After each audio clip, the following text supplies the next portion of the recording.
Nang sirain niyo ang buhay ko, sabi ko sa aking sarili, papamon ako't tuturugin kita. Akala ko, paghihigante ang sagot sa aking kaapihan.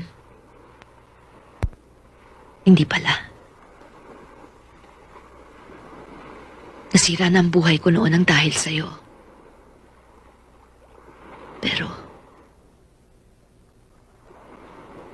kasalanan bang mahalin ka ng higit pa sa aking buhay? Kasalanan bang ituring kang isang Diyos dahil ikaw lang nagbigay ng kahulugan sa aking buhay? Paano may papaliwanag? Ano yun? Isang araw na lang nagising ka na meron ka ng ibang mahal? Na hindi mo sinasadya? Meron ka ba naisip na magandang dahilan para hindi mo malang masyadong masaktan? Nung ko pa gusto sabihin sa'yo, ayaw lang kitang saktan. Putang ina mo! Sinasaktan mo na ako! Ano pa bang ginagawa mo sa akin? Melissa, it's useless trying to talk to you. Lahat ginawa ko! Oh, naiinis ako. Nagseselos ka? Naiingit ako! O di lumabas din yung totoo. But it's not what you're thinking. Naiingit ako kasi kayong dalawa yung magkaibigan. Ako, ano? Extra pwera ako. Nawalan ako ng kaibiganan mo kung bakit. Dahil nag-iba ka. Nagbago ka! Nagbago ako kasi yun ang gusto mo, di ba?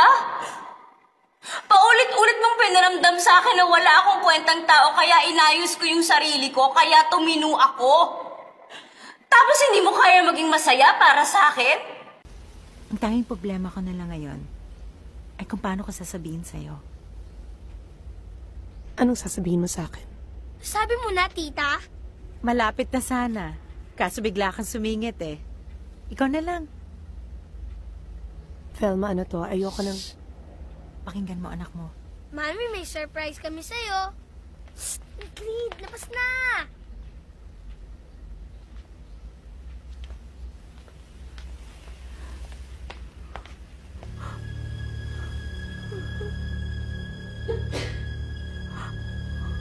Kasama kami sa aksidente kanina, Joy.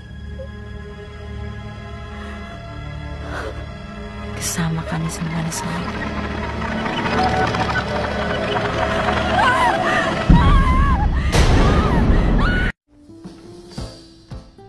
Bonjour! Hello! Welcome to my humble home. Hello, hello, hello!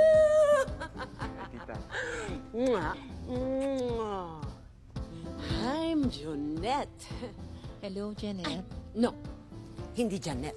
Jonette. Magkaiba yun. Janet. Tita, si Princess po. Speaking of the devil is here.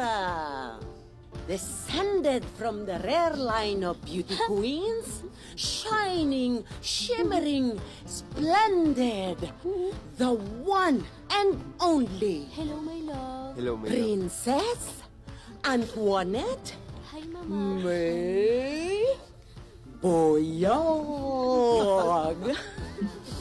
Umalis ka na sa buhay ng asawa ko. Nagkatasan mo na siya ng husto. Bakit hindi ka maganap ng ibang lalaki? Yung may asawang madaling maloko. Huwag mo akong tratuhin katulad ng ibang babae ng asawa mo. Hindi ako puta. Tumatanggap ka ng pera sa asawa ko buwan-buwan, di ba? Regular mo rin siyang pinagsesubmission sa kama. That makes you a puta. Right? Nobody snobs me. Meron na ngayon. Walang hiya to ah. Lavinia, Tagahanga lang kita. Baka nakakalimutan mo. Noon ko lang nalang halikan mo ang aking mga paa. Panay pang sabit mo sa akin ng mga basura mong sampagita. Natutulog ka pa sa gate ko. You were then but an ordinary fan. Ngayon, daig mo pang isang reyna, basura. Ikaw ang basura. Noon hinahangaan kita dahil ang akala ko'y mabait ka. Ang akala ko'y tao ka. Sinubaybayan kita, binantayan kita, minahal kita, Lavinia. Tiningala kita. Hindi ko makakalimutan ang hamakin mo ko. Nanghiyain mo ko sa publiko. Mula noon isinumpa ko. Hindi lang kita papantayan, Lavinia. Nalampasan pa kita. Hipokrita. Kailan pa ako uminom ng kape na kasing lamig ng ilong ng pusa ang temperature? Sorry po, madam. Kukuha ka na lang po ako ng bago. hindi. Inumin mo yan. Sayang eh.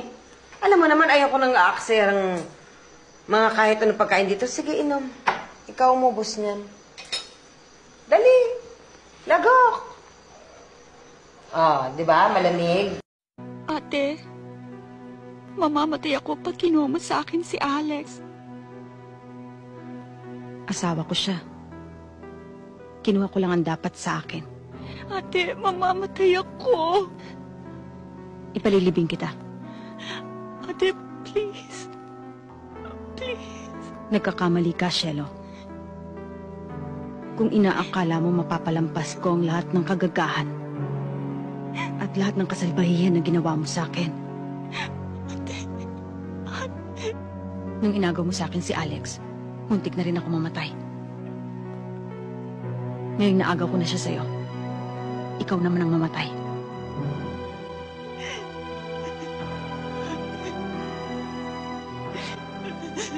Iwan na kita. May trabaho pa ako.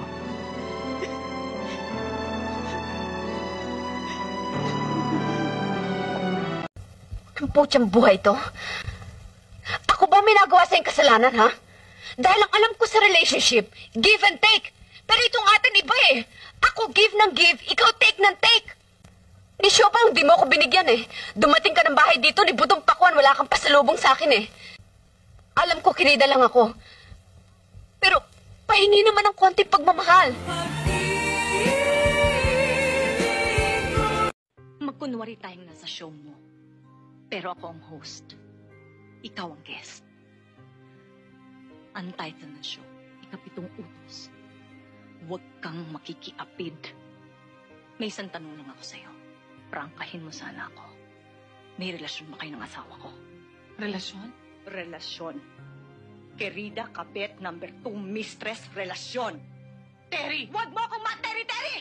Yun tanong ko, sagutin mo. Are you fucking my husband? Minsan! Sinungaling! Wala kang minahal kundi sarili mo. Minahal kita. Pinagkatiwalaan kita. Umasa ako sa wala. Ginawa mo akong tanga. Wala kang bayag, Hector. Hirap-hirap maging masaya.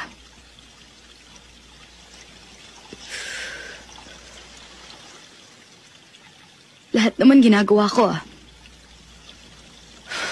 Dahil ginawa mo ang lahat para sa lahat ng tao. Umasa ka na magiging masaya ka kung matutuwa sila sa'yo. Mali yun. Paano ka magkakaroon ng katahimikan kung ang pakikinggan mo ay ang ibang tao? Paminsan-minsan, hindi masamang bigyan ng pagpapahalaga ang sarili. Pagpasalamat ka pa nga. At may pagkakataon ka pa para mapaganda mo ang buhay mo. Alam ko ng lahat yan.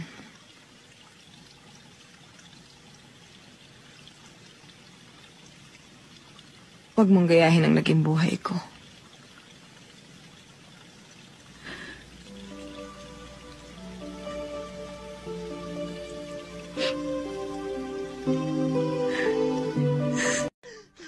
Oy, nagagalit ka yata eh. Ba't ka sumisigaw, ha? Sumisigaw ako, nagagalit ako! Bakit puro damit ninyo itong nilalaban ko, ha? Bakit ako ni isa wala akong damit dito? Kasi yun ang gusto mo. Dahil sobrang pagmamahal mo sa akin, ang gusto mo, sinusuot mo yung mga damit ko lang. Huwag ka nang nagre-reklamo, alis na ako, papasada pa ako eh. Ano papasada? Ano ba trabaho mo? Taxi driver. Taxi driver ka ba, Kamo? Oh, bakit? Ano sa maron? Parang alang trabaho yun ah. Wala, parang may naalala lang ako pero wala naman. Ah, ganun ba? O, sige, Ling. Aalis na ako, tanghali na eh. Bye, Ling. Ano? Sagot! Oo na! Bye, Ling! Yan ang gusto ko. Very sweet, very loving. Bye, Ling. Paano ko kaya naging asawa yung driver na yan? Ewan namin!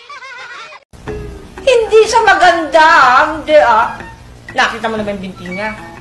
O bakit? Nung isang araw nag-mini-skirt siya, hindi mo ba nakita? Nag-uumpu ka ng mga muscle niya. Diyos ko, nagmumura ang mga mangga, may damage pa. Ano ba yun? Oh, Hindi siya maganda. Maarte lang siya, pero hindi siya maganda.